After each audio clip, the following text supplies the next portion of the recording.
Hi everyone, Danny Bader here, and I'm excited to welcome you back to yet another episode of our podcast, 11 Minutes to Inspiration, where we offer you information, some interviews with some really cool people, and simply observations for your consideration that are all designed to support you in being inspired to continue creating a happy and fulfilling life. Because after all, that's why we're here, right? Well, hi, everybody, and welcome to another edition of 11 Minutes to Inspiration. I'm really excited today. Got a great friend of mine, Don Sandel, outside of Chicago there. I'm here in Philly. And Don and I first met about 4 years ago when he was working in a large pharmaceutical organization in their learning and development role there. And he has since left there and is pursuing something on his own and offering some people some really cool work and cool concepts that's generating some great results with his company called Go Positive. So Don, thanks so much for joining us here. Why don't you give us a quick little intro as to what you're up to? Yeah, thanks, Danny. Good to see you. Glad we could do this podcast together. You got it. Yeah, it's probably feel the same way you do, Danny. It's the best job in the world. You know, I Go Positive. We make that link between happiness, optimism, and positivity, and higher performance. And when you think about what Gallup is telling us these days about engagement, I know you're seeing the same thing, that U.S. companies, employees, 70% disengaged. On top of that was 17% actively disengaged. Yeah. So we're still working as U.S. companies trying to solve that issue. So this focus on mindset and happiness, optimism, positivity is a really, really fresh approach to that. That's great. And that's the core of the work that you're doing right now, right? Your workshops and your keynotes. Yeah, it's workshops and keynotes, and our focus is on, kind of solving the challenges of engagement, well-being, performance, culture, leadership, and we're just having some success with it and really having a lot of fun. Yeah, cool. That's great. That is good. So tell me this. You and I have talked a whole lot about the power of what happens between our ears, and our positivity. And in my Jackrabbit principles, I have that one principle called Know Thyself. And in that part of the session, I talk a lot about our beliefs and our mindset, which really overlaps with the great work that you're doing. So when people get that and they understand this and they understand the science behind it, what are some of the benefits when they start to apply this in their life, in personal and professional? Yeah, and I love it that we have that overlap between your message and my message. So this is really, it's just perfect that we're on this podcast together. Yeah, sure. When people understand that when they're happy, optimistic, and positive, and they have that mindset, their brain is literally different. Right. Their physiology changes. Yeah. It's not just this kind of ethereal social virtue, and people think, "Oh, Don, you're a really nice guy. Thanks for sharing that." But this is really, really, and this is important. It's based in the science, in a ton of empirical data.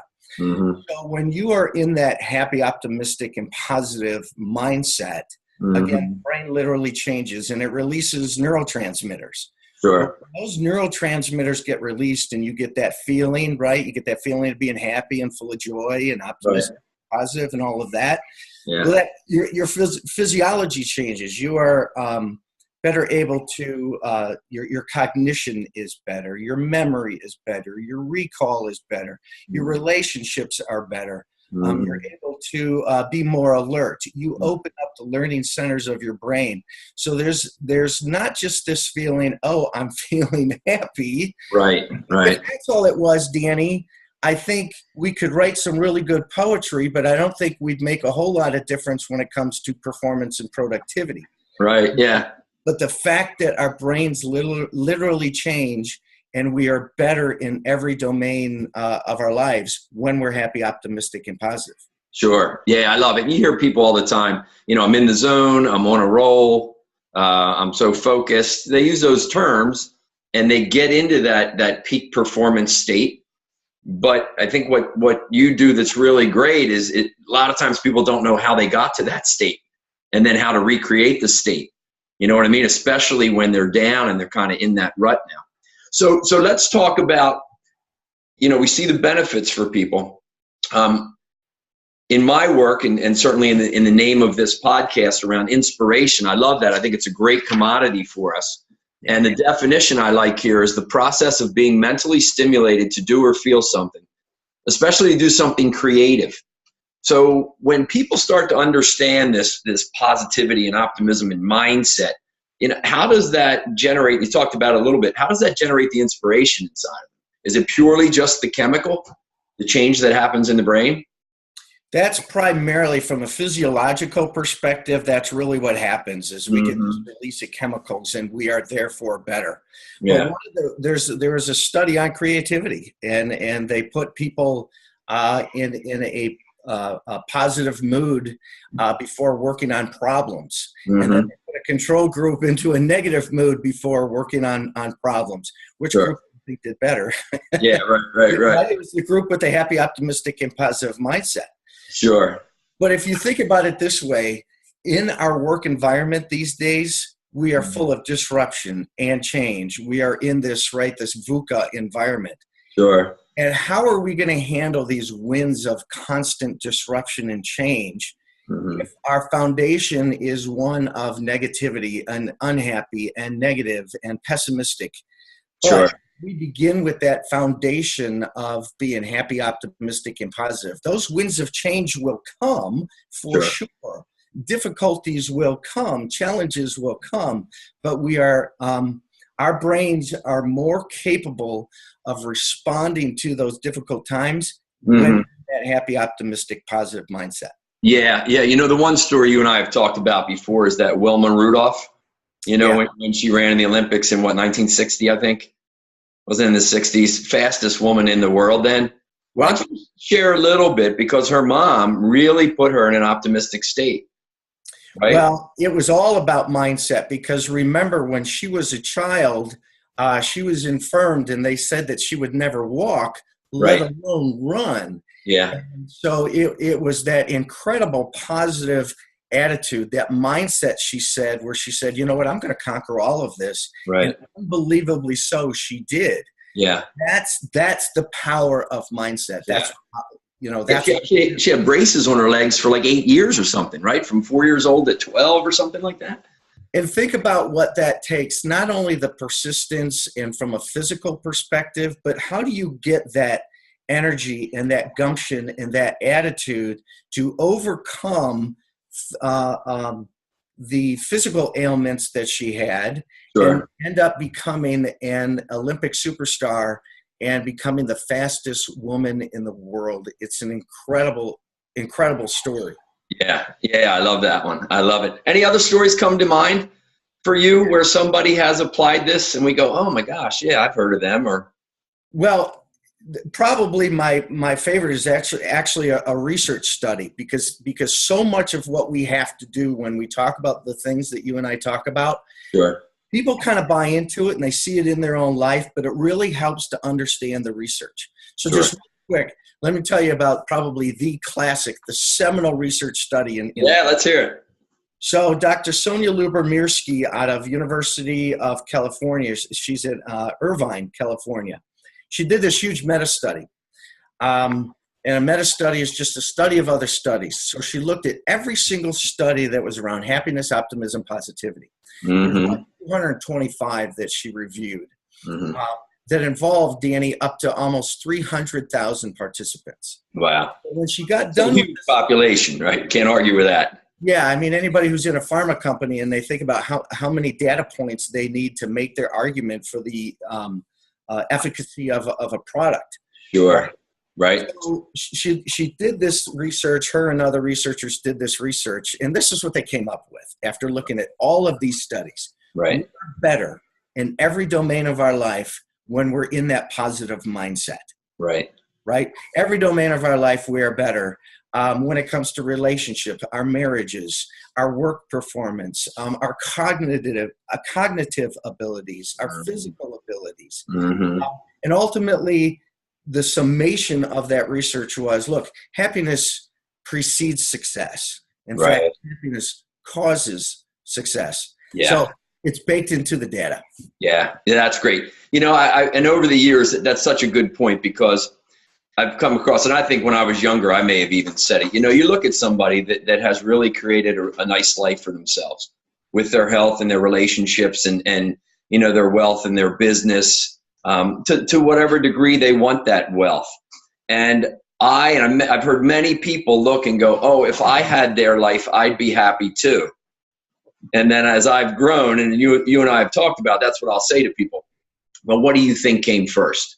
Their life and everything that we're seeing, or their attitude towards life? And I think that's exactly what we're talking about here. Well, that reminds me of right, the obstacles that are in our way. Danny, you know this of anybody. The obstacles in our way tend to be self-imposed. Sure. Yeah. We're the ones who put them there. Sure. And we can celebrate the life of Roger Bannister, who just passed away in the last couple of days. Yeah. He was the guy who in 1954 finally broke the 4-minute mile barrier. That's right. And this is really interesting, because scientists at the time said, look, man was not made to break the 4-minute mile. And if you do, there's a good chance you could die. Right. So not only does he in 1954 break the 4-minute mile barrier, but here's an example of self-limiting beliefs, right? Because right afterwards, in the next 13 months, 6 other people gave themselves permission to break the 4-minute mile barrier. Yeah. And then the following year after that was 100 or something, right? We get in our own way. Yeah. Very good point. Very good point. So this is great. So as we go towards wrap up now, and you and I chat a lot, and there's a lot of good data out there, a lot of good theory, a lot of good principles, jackrabbit or whatever we might call them. Yeah. And I believe that theory without application is bullshit. Yep. We've talked about this. Yep, you're right. So for people that are listening right now, to get to that state, what can we do? What puts us in that state? What are 3, 4, 5 things that people can start to do? Yeah. And I love the fact that you kind of started off with that know thyself, right? So that means you got to be intentional. You got to pay attention to your thoughts. Right. We have the ability, Danny, to metacognate. The animals don't have this ability. We can think about our thinking. So one of the things that we need to do on a very practical level is dispute our negative thoughts. Right. We find ourselves driving to work in the morning, and what's our thoughts? Right. Researchers tell us that it's probably about 80% negative. Why is that? Yeah. Other than our negativity bias. So we got to counter that. We got to counter that negativity bias. So from a practical application, how do we do that? Right. So here's one of the best ways, the number one way to improve our happiness scores is get this. It's gratitude. Right. Now, gratitude sounds like this ethereal sort of subject, but what we're doing when we are thinking about being grateful, and giving thanks, whether it's an event or whether it's a person, but we're literally changing our neural structure to start seeking out reasons to be grateful, start seeking out positive things. Yeah. So we change that neural structure, and our brain starts going, oh, I see what you want me to do. You want me to start being more grateful. We're literally changing our brain. Sure. So let me just touch back when we're monitoring our thoughts, right? Know thyself. I call it hold up the mirror, right, to yourself. Probably good for people. A lot of people don't journal when I'm out there, and I know a tremendous value for me. And I've been in and out of it over the years, but I do a lot more. And I think there's so much value for people to write down what they're thinking. And when I coach people a lot of times and they're stuck somewhere, and they'll go, yeah, but they're going to be negative. And I say, well, that's the whole point. We've got to get them down so you can see them. And then we challenge it on ourselves and say, wait a minute, is this really a useful thought for me to have? You and I always talk about people. I want people to have useful thoughts. So if we look at what it is and then kind of change it and then act from that place, that will kind of anchor a greater state of positivity, right? Yeah, I think that's a really good point. One, as we go through the process of writing, it sinks deeper into our brain. So that just helps us sink it in a little bit deeper. Yeah. Right. But once we also pay attention to the fact that, wow, 8 out of 10 things that I just wrote down were negative, you realize what an unmitigated waste of time that is. Sure. Now, that doesn't mean that we aren't going to occasionally have negative thoughts or dark thoughts, or that difficulties and challenges and even tragedies aren't going to come into our lives. Of course they are. Sure. But we want a foundation of this positivity so that we can bear the winds of those challenges a lot stronger. Yeah. That's so well said. So I think in writing too, a lot of times people will have the gratitude journal. So even just write down. I know Marty Seligman at University of Penn, Dr. Seligman will talk about that. Just write down 2 or 3 things what you're thankful for. Before you go to bed, what are you thankful for? As soon as you wake up and open your eyes, 2 or 3 things that you're thankful for. Number 1 is you woke up, right? So you're already ahead of the game. Yeah, because many times, many people will wake up and their first 5 thoughts are negative. Well, you're starting the day, right? Sure. That's how you're starting. That's how you're starting your day. So I would add this too. We do as human beings have a negativity bias. Mm-hmm. So how do we counter that negativity bias? And really quick, why do we have that? That's evolutionary. Early humankind was always looking for danger, always looking for the negative because it kept them alive. Mm-hmm. But we still have that, so we need to counter that. Let me throw this at you. Yeah. The other thing to do is that when positive things happen in your life, the brain goes, I really can't learn from that. When negative things happen, the brain goes, oh, I think I can learn from that. Let me put that into long-term memory. So one of the key things that we can do is that when positive things happen, right, savor those moments so they go deeper into our memory. Oh, I love it. Good. Gratitude, savor, dispute negative thoughts, gratitude journal, write things down. Yeah. You're going to start changing your neural structure so that your brain defaults to the positive. Yeah. Exercise, meditation, right? All these things will help. Yeah. There's both of those are really key in 2 things. When you exercise and when you meditate, you get rid of the cortisol that is surging through your body. Sure. Cortisol is catabolic. It's very dangerous. It destroys the molecules in your organs. Right. So when you exercise, boom, cortisol is gone. When you meditate, cortisol is gone. Right. So I highly recommend meditation and highly recommend exercise. Good. So for folks then, if I wrap up, for folks to get in touch with you, you got some great information. I know your workshops are phenomenal. Keynotes are phenomenal. What's your website? Sure. The website is www, of course, gopositive.com, gopositive.com, and that's without the E. Okay, positive without the E. And an email address if somebody wants to shoot you an email? Yep, don@gopositive.com, again without the E. Don@gopositive.com. Great. So everybody, we're going to wrap up here. I've certainly enjoyed chatting with my friend Don here around such an interesting topic and a useful topic of being positive and having a good, strong mindset and being resilient. A couple things that he talked about is that it changes us. It changes our body. It changes our brain. The benefits to us are in relationships and performance and creativity and resiliency and those things. And the ways to do it is monitor your thoughts, write down the negative ones, choose a more useful thought, be thankful for what we have and pay attention to them, and start to experiment more with exercise and meditation. If you are, the benefits of them. So Don, I've enjoyed it a whole lot. I think it's great that you went out on your own and are creating a wonderful business already this early on, and that people will benefit from it. So thank you, my friend, and I'll see you soon, huh? You're doing a great service, Danny. Keep it going, buddy. All right. Be well. Love you, brother. You too. Take care. Bye now. Well, thanks a lot for joining us for another episode of 11 Minutes to Inspiration. I thought it was just great. I had a really good time doing this one. I'll trust you gained value and insight as you continue to create and harness the tremendous power of inspiration. And as always, I'm wishing you much happiness and fulfillment on this wonderful journey called life.